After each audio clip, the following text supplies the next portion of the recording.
All of this because I didn't listen to what my body was telling me. And for me, it took my body literally exploding for me to realize that how disconnected I was. And what I mean by that is I ended up having a ruptured appendix because I ignored all the signs that I had appendicitis. And you can only ignore the signs so long. I ignored them for almost a full week before I finally said, I probably should go to the doctor. And the only reason I did that was because that morning I was supposed to go on a camping trip with my husband and my son. And had I gone on that camping trip, I would have been in the wilderness of Indiana, which is not a place to have a ruptured appendix.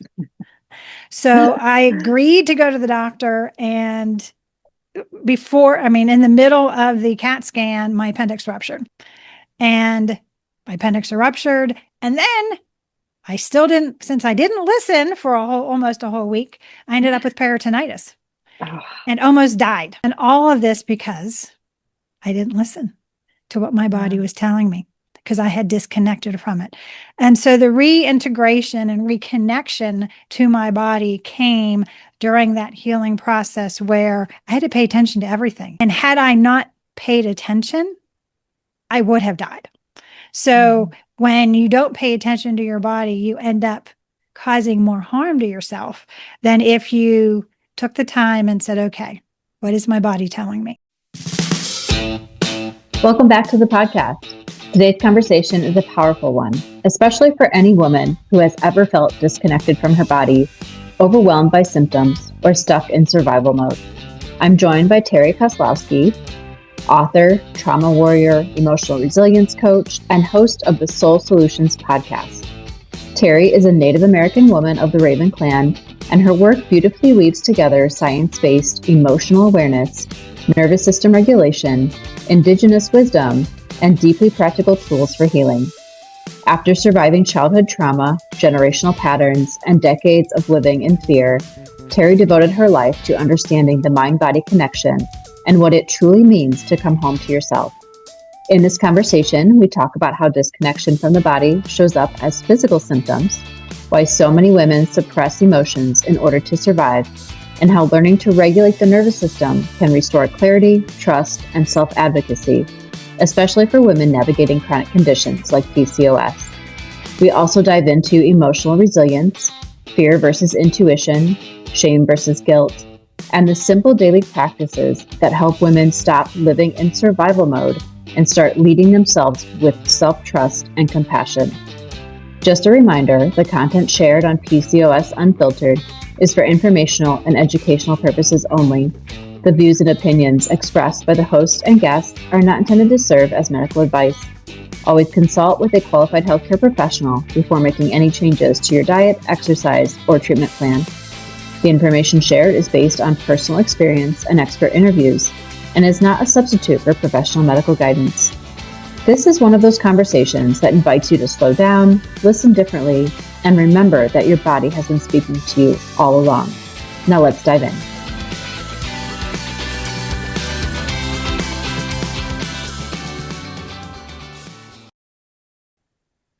Hello, welcome to Terri. Super excited to have you here.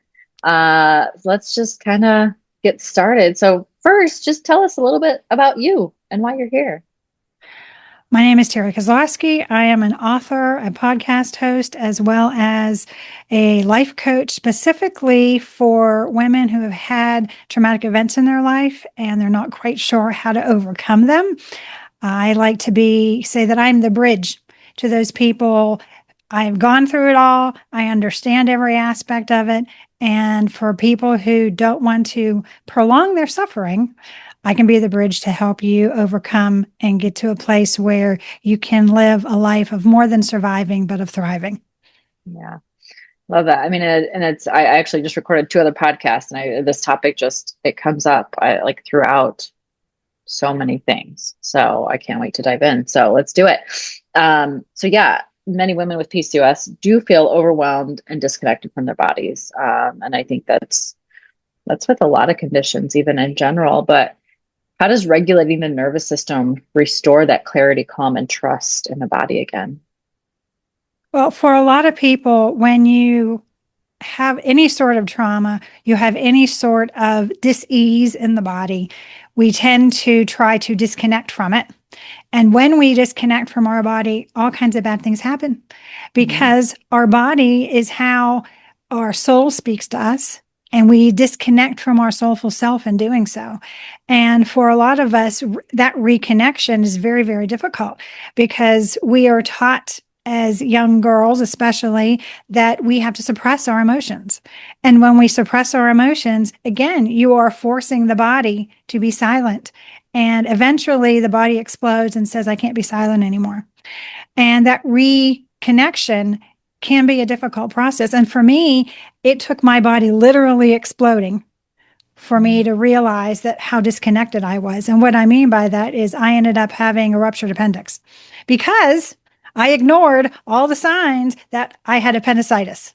And you can only ignore the signs so long. I ignored them for almost a full week before I finally said, I probably should go to the doctor.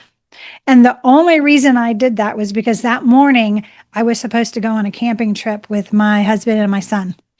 And had I gone on that camping trip, I would have been in the wilderness of Indiana, which is not a place to have a ruptured appendix. So I agreed to go to the doctor. And in the middle of the CAT scan, my appendix ruptured. So they have gorgeous pictures of my appendix rupturing. Oh my gosh. And off I went into emergency surgery. And, you're disconnected from your body. You don't feel anything because I wasn't in pain. I felt strange. But feeling strange is normal for me because when you have an upset stomach, because I stuffed emotions, that's where all my symptoms came from, was within my stomach, my abdomen, my intestinal tract, appendicitis. And my appendix ruptured. And then I still didn't, since I didn't listen for almost a whole week, I ended up with peritonitis and almost died. So I was under doctor's care for literally, I want to say from September 1st through December, almost the end of December, because the peritonitis wouldn't go away. And you could have thrown anthrax on me and I would not have gotten anthrax because of the amount of antibiotics, IV antibiotics, all kinds of things that I was on, which then burnt out my fingertips, burnt out my toes, ended up with all kinds of neuropathy because of it. And all of this because I didn't listen to what my body was telling me because I had disconnected from it. And so the reintegration and reconnection to my body came during that healing process where I had to pay attention to everything. I had to pay attention when I didn't feel well. Why didn't I feel well? Well, I ended up with a fever, and that's how I ended up finding out I had peritonitis. And had I not paid attention, I would have died. So when you don't pay attention to your body, you end up causing more harm to yourself than if you took the time and said, okay, what is my body telling me? What is that strange feeling around my knee? What is that pain in my heart? And is that pain actually my heart pain, or is that actually an emotional pain that I'm stuffing that I need to pay attention to? And through time, you slowly start to reintegrate and start paying attention to those physical feelings that you spent so long, stuffing. Yeah. For me, it was my gluten, reaction. I was in immense pain, looked like I was 6 months pregnant. But after I realized what it was and looking back, I was like, oh my God, the signs were there for years. Like even thinking back to high school, probably. Yeah. So this is a super important topic because I feel like this theme is kind of woven throughout some episodes. But I love that we can talk a little bit more, about that because there's so much, you mentioned the emotional aspect of things, us suppressing that and how that can affect our health, our physical health, but even just not listening to your body, in other ways is, can bring a lot of issues. You touched on the gluten. So I went through that as well. I am from an Italian family. And we eat pasta 3 days a week, every week for most of my life. From a child up and through. At about 40, I realized something's not quite right when I eat pasta. Yeah. And I would gain 5 to 6 pounds by eating one plate of pasta. Yeah. And I realized that it was the gluten, and I'm not allergic. And so I took gluten out of my diet, and I started paying attention to what my body felt when I ate something. Yeah. And when you start doing that, I get told, well, if you ever go to Italy, does that mean you're not eating pasta? And I said, well, number one, Italy's pasta is different than American pasta. Number one. Number two, if I go to France, and I did, was in Paris, did I eat croissants? Absolutely. But again, their croissants are different than what you get here. And that's part of learning what the American diet actually is, what we're sold as the, good nutrition in the United States is very different than what is sold as good nutrition in other places in the world. And it's about learning how to read the ingredients list, because you'll be shocked once you do that you think you're eating well. We used to eat Jif peanut butter when we were kids. Well, Jif peanut butter when we were kids really had 3 ingredients. It now has, I think, 27. Yeah, it's crazy. So yeah, don't feed your kids Jif peanut butter. No. And so that's part of the relearning process that we have to go through when we realize that our body is telling us a story that we need to pay attention to, and we need to start looking at what we're putting into it. And what we thought was good nutrition growing up, what we thought good nutrition was when we were young and pregnant and having babies, what we fed our children is very different than what is currently on the market. Yeah. I mean, and for a lot, you probably know this. I know I've experienced this with my clients. We know it's not that easy. Yes, we can say don't eat that all day long, and somebody might be able to do it for a short amount of time. But in the long run, it's probably not going to be that easy to actually stick with, removing that. And going back to even our story. So a lot of people react based off of, right, pain or pleasure, maybe some fear aspect in there. So you do talk about that. How can this shift support women navigating, PCOS symptoms, of any kind, and supporting those lifestyle changes long term by kind of starting to listen and opening their eyes to what's going on now versus just reacting from that fear? So fear is a very strange thing. Fear is definitely not internal. It's an external, society-based, somebody else told you based. It is not an internal thing. We are not, when we are children, we have no fear. Fear is a learned behavior. And for a lot of people with trauma, it is a behavior that becomes life-saving, because the ego's job is to protect you. And therefore, it will tell you lies, it will cheat, it will do all kinds of things to keep you safe, even though a lot of times the way it keeps you safe when you were younger no longer applies when you are an adult. And so when we start looking at where our fear is coming from and what triggers our fear, we have to learn to respond to it in 2 ways. Number one, we have to realize that just because our ego thinks it's something that we need to be protected from doesn't mean that that is true. And what I mean by that is the very clear example is the ego doesn't know what's real and what's not real. I could watch a horror movie and I would physically react to the horror like it was really happening to me, because my ego did not know the difference. I had enough horror in my childhood that my ego cannot tell the difference between a horror movie and real life. Therefore, me watching horror movies doesn't behoove me in any way, shape, or form. So I quit watching them long, long ago. Therefore, I also have to train my ego to say, this is not real. And you can talk yourself through that process of making sure your ego realizes that this is entertainment. Now, in my own head, I can't imagine why people want to be entertained by being horrified and scared. I don't want to do that, so I don't. But if I was going to a movie with a friend and we were going to see something that was more along the horror lines, I would talk my ego through the fact that this is entertainment. I'm here socially with friends. We're going to have a good time. There's nothing for me to be afraid of. And you can talk yourself through those triggers that cause us to react negatively to things. And then we have to start training ourselves as to replace that with something better.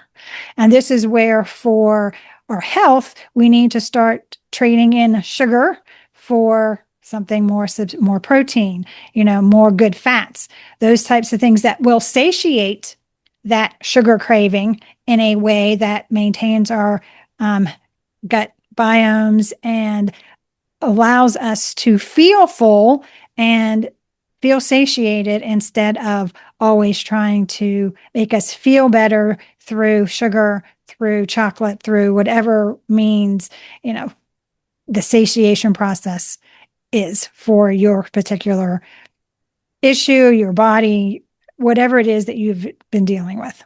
Yeah.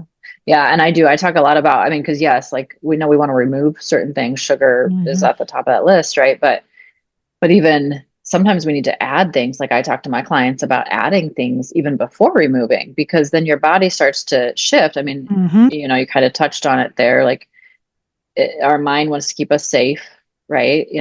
So if all it knows is sugar and that's what it thinks is what it needs, that's what it's going to keep asking for. But if you start shifting to, okay, let's add in some more vegetables, let's add in some more protein and these nutrients, then you got to break that pattern and your mind kind of starts, okay, maybe this is what I actually need. I actually feel better on this stuff. And then, start removing the sugars or some other, gluten, if you think that might be a culprit, whatever it might be. Yeah. One of the ways I remove sugar from my diet, I was always a vegetable eater, so that was never an issue.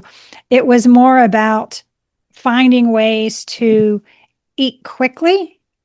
That's always the hard thing, because when you eat quickly, then you go for a protein bar and you go for all these things that are easy and quick. So I started eating more raw vegetables, but I made my own balsamic dipping sauce, which is a little sweet, so that you have that. And sometimes even if you did something like a raspberry balsamic vinegar, it's enough sweetness to bypass your taste buds and your brain and give you the fiber and additional vegetables in your diet that your body is craving. Yeah. Yeah. I kind of talk about it as like a methadone, you start kind of replacing it, because sugar can be just as addictive as any other drug. And so, it's actually more addictive. It's more addictive than heroin per studies, which is amazing. And that just shows you how inundated our diet is when you look at even the protein bars, and the first ingredient is corn syrup or sugar, and the protein is 4th or 5th on the list. Yeah. Yeah. I was guilty of that because they're marketed as protein bars, but when you actually, like you mentioned, read the ingredients, and very eye-opening when you do that. So what are, we're kind of talking a little bit, but what are some just practical everyday practices or tips that you have that women could use to reduce stress, bring their nervous system back into balance, even during some, busy, high pressure seasons? I have 2 tools. The first one is name it and feel it. And this is hard for women because we tend to not recognize what it is we're feeling. So we may think we're hungry when reality is we're bored. We may think we're hungry when instead we're feeling anxious, and we use food as a way to stuff our emotions. So you have to sit with yourself and you have to feel whatever it is you're feeling. And feelings are neither positive or negative. They just are. So if you're feeling sad, feel it. And then name what it is you're feeling. I feel sad. Why do you feel sad? I feel sad because my body isn't reacting the way I want it to. And okay, so now what can you do with that? Once you've named it, you have to switch it and reframe it into, okay, I can do, and name something you can do to make yourself feel better and to change your vibrational frequency so you don't feel sad, but you may feel down, because a lot of people can't go from sad to happy. They can't make that transition. And it's very difficult for your ego to make that transition. But you can go from being sad to feeling down and change, say, okay, now I don't feel sad anymore. I feel down. And what can I do to raise my vibrational frequency, make myself do something so I am not feeling as down? Something as simple as turning on happy music that you can dance to, because that does all kinds of things from a vibrational frequency, as well as moving your body, which will always make you feel better when you move your body, whether you're dancing across the kitchen floor or, you're slow dancing with your significant other, whatever those things are, it will make you feel better. Especially if you're alone and you need to do that, dancing, to your favorite song that you used to do when you were a teenager will always bring a smile to your face. And you have just now changed and altered your feeling, your stuffing, and you've made it into something positive. The second thing I do, especially when you're very anxious, your emotions are really, really overwhelming, is that you breathe for a count of 5 in, you hold for a count of 5, and you breathe out for a count of 5, and you do that 3 times. And what that does is it resets your autonomic nervous system so that your anxiety level immediately diminishes, your heart rate slows, your breathing rate slows, and it allows you to pause and reconnect with your soulful heart. And when you reconnect with your soulful heart, you now are listening to what your body's telling you.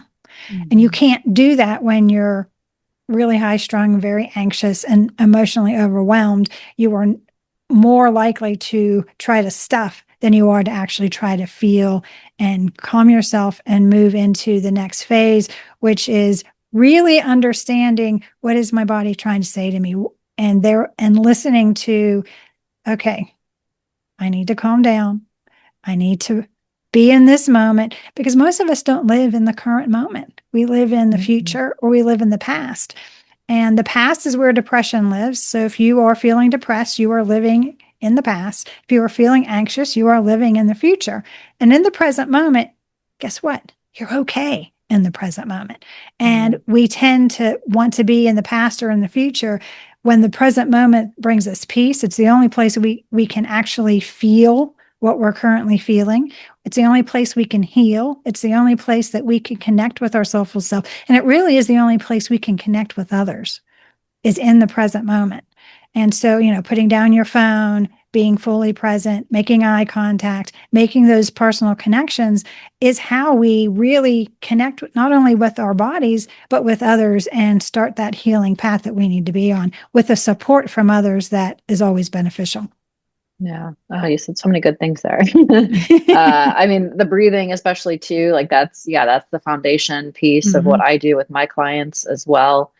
Step 1. And I, have them continue that. I do it a lot of times around meals, but anytime you're feeling that way, like you mentioned, but especially the living in the present piece. I was just with family and my little nieces that I adore for the holidays, and there's times which I do try to keep my phone away from them anyways, because of course, little minds want to know what's going on. But like, sure, there's times where I would have liked to have gotten on my phone and taken a picture, but literally, I think this time I just said, I'm going to take a snapshot in my head right now, because it's a great moment. And I wanted to just be present instead of pausing to grab my phone for something. But I think that's a super important piece of that a lot of us, don't do. We're just kind of in that habit condition to do it nowadays. We just want to go for our phone and take a picture of everything, so.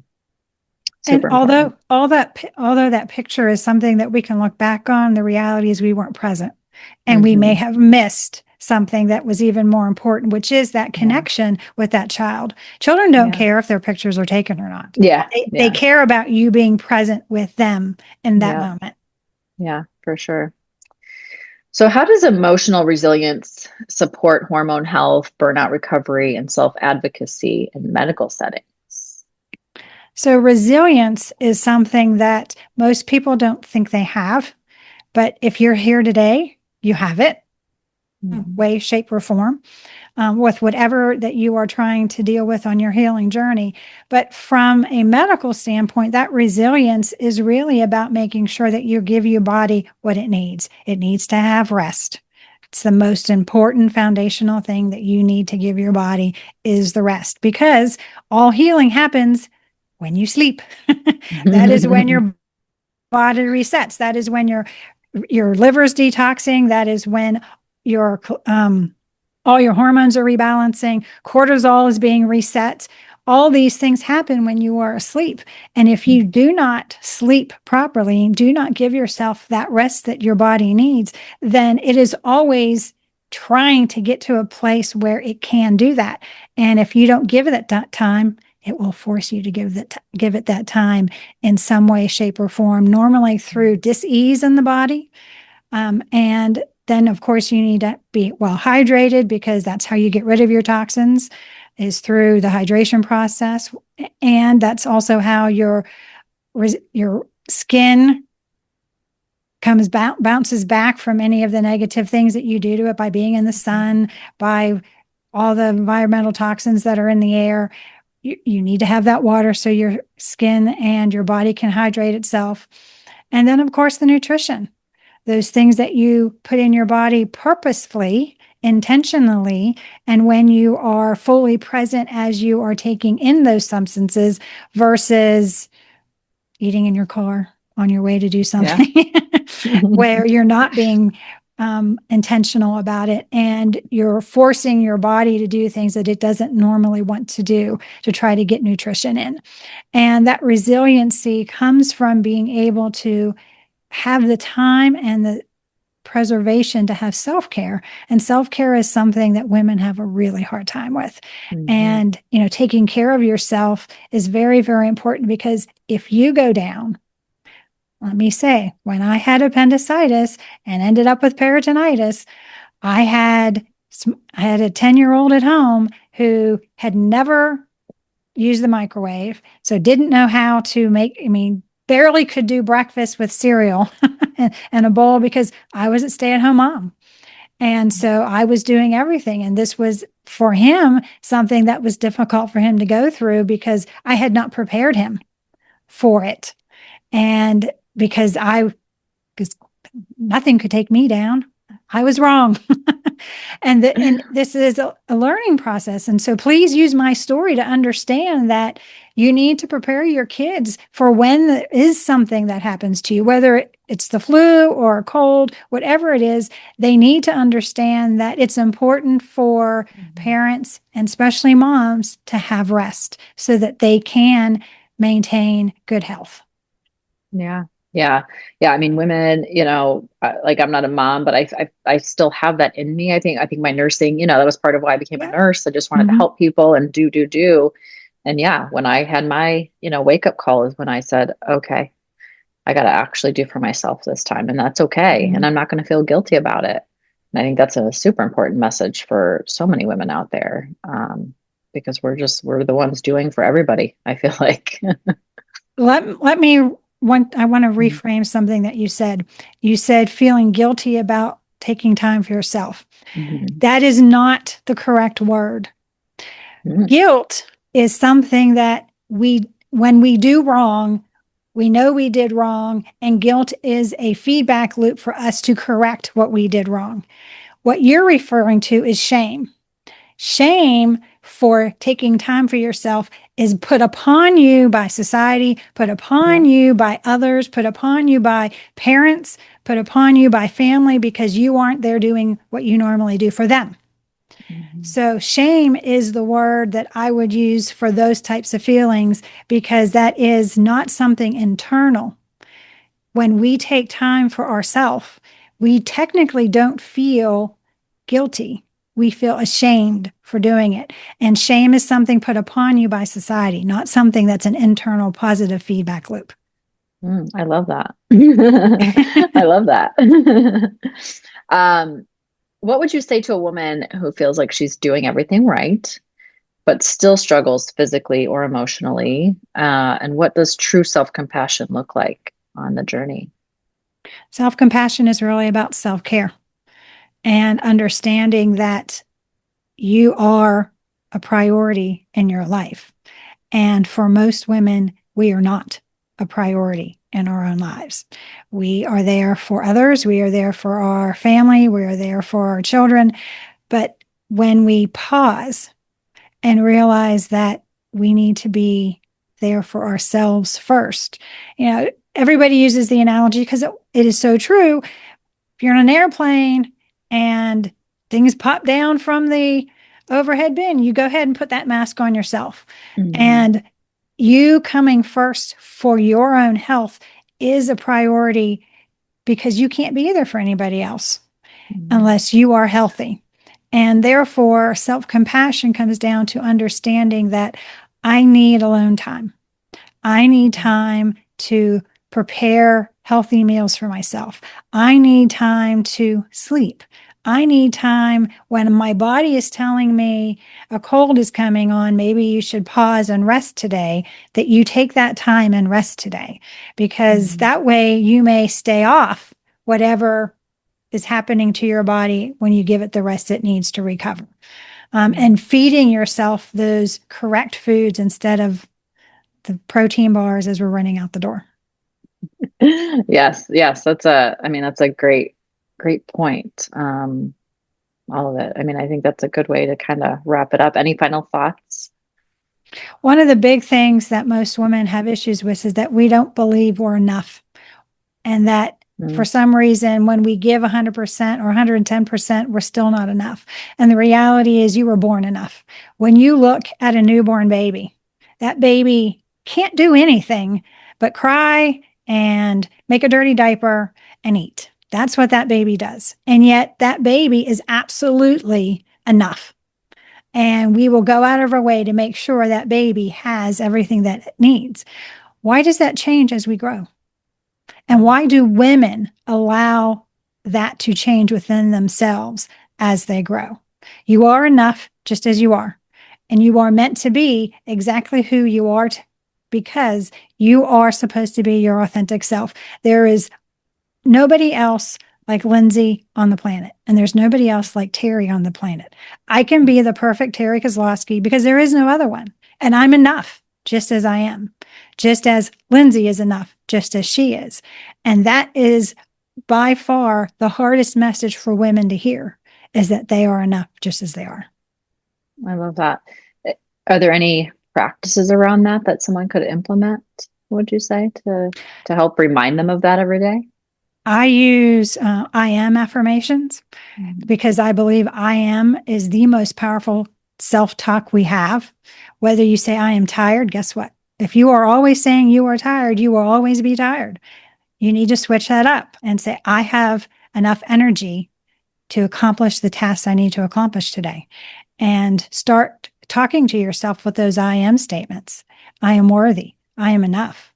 I am grateful for the day I have ahead of me. I am grateful for the body that I have, that I am blessed with the health. I am blessed with being able to put in the right nutrition to my body. I am going to hydrate today like my body needs. When you start saying those I am statements, it really brings you into the present moment because you're not saying I was, you're not saying I will be. I am is a current present statement. Yeah. Yeah. I did a program a while back. And the first step was, and I do have my clients do this as well, but that's what kind of got me started on it. But the first step was to print out, or even like if you want to put it on your, as your phone or your desktop screensaver, but I actually printed out and put on my mirror the statement that said, I am enough. And I put it on my mirror, so I could see it every day as I'm getting ready.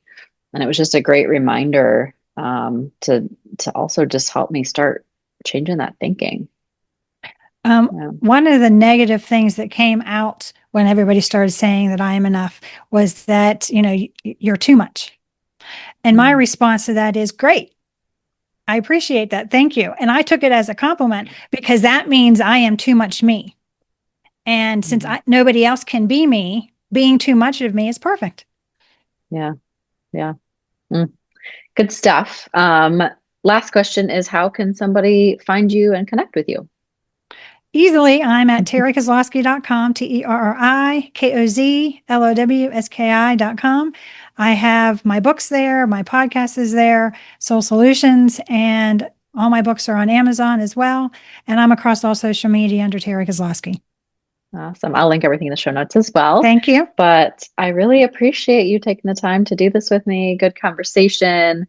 I definitely think our listeners could take away some big points there. So I really, really appreciate it. Well, you're very welcome. Thank you very much, Lindsie, for having me on your show. I want to thank Terri for this conversation. I truly believe there are so many moments here that will deeply land for our listeners, especially the reminders that our bodies aren't betraying us, that fear is often learned, and that healing begins when we slow down enough to listen. I love how she reframes self-care, emotional resilience, and even guilt versus shame in a way that gives women permission to stop pushing and start honoring themselves. And that reminder that you are enough, not because of what you do, but because of who you are, feels especially important for the women listening today. For anyone who wants to learn more from Terri, connect with her work, or explore her books and resources, you can visit terrikozlowski.com. You'll also find her podcast, Soul Solutions, there, along with links to her books and offerings. And of course, I'll make sure everything's linked in the show notes for easy access. If this episode resonated with you, I encourage you to pause, take a breath, and reflect on what your body might be asking for right now. Healing doesn't come from forcing, it comes from listening. As always, thank you for being here and for trusting yourself enough to stay curious. I'm sending you so much love, and I'll see you on the next episode of PCOS Unfiltered. Nourish, Heal, Thrive.